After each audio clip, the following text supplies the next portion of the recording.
Hello and welcome to Digit. In this video, we're going to show you how to pair the Redmi Earbuds 2C True Wireless earphones with your Android smartphone device. To begin with, you should ensure that the device is properly charged and that you read through the user manual to understand exactly how to operate the device properly. To initiate the pairing process, ensure that Bluetooth is turned on your smartphone. Next, open the charging case of the Redmi Earbuds 2C and remove one or both of the earbuds to activate the pairing mode. Next, on your smartphone, open up the Bluetooth settings panel.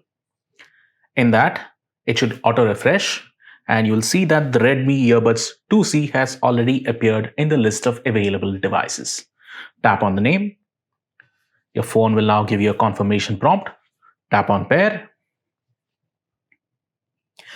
And you've finished the pairing process.